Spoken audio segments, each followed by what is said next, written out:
Many surveys are based on a questionnaire, as they can be administered and analysed with relative ease.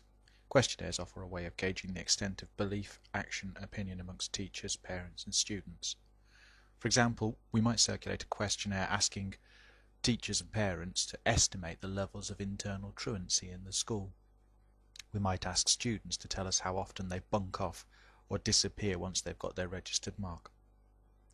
When sent by post, the anonymity is useful. It may help us to gather more honest responses from our respondents.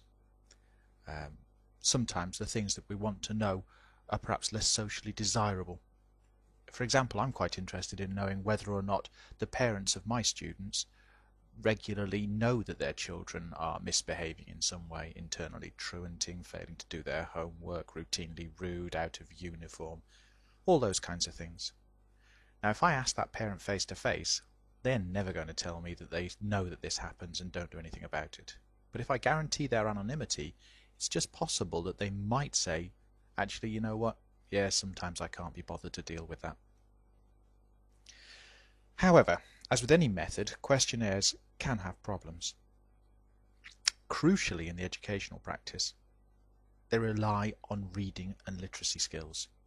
If you want to know whether or not a certain attitude or behaviour is prevalent amongst a certain group of people, and you use a questionnaire to find it, they have to be able to read, and they have to be able to write, and you have to be able to read what they write. If the behaviour that you're talking about is likely to have had a long-lasting effect on their literacy, then asking the question through a questionnaire is pretty dim.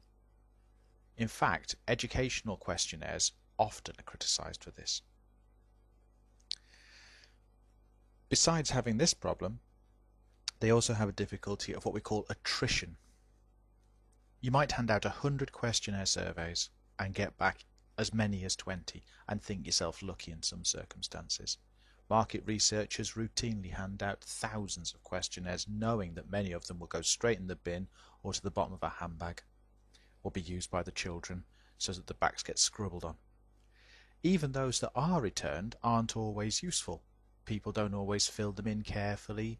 Sometimes they get bored halfway through, or pages get detached one from another. All of these things are called attritional factors, and they remove the amount of useful information from the data set. Besides this, it's also worth noting that questionnaires have a particular character, and this is absolutely essential. Many of the books don't pick this out. When we talk about a questionnaire, we're talking about something that people fill in for themselves in some way. It might be online, it might be through a telephone vote, it might be on a ballot box.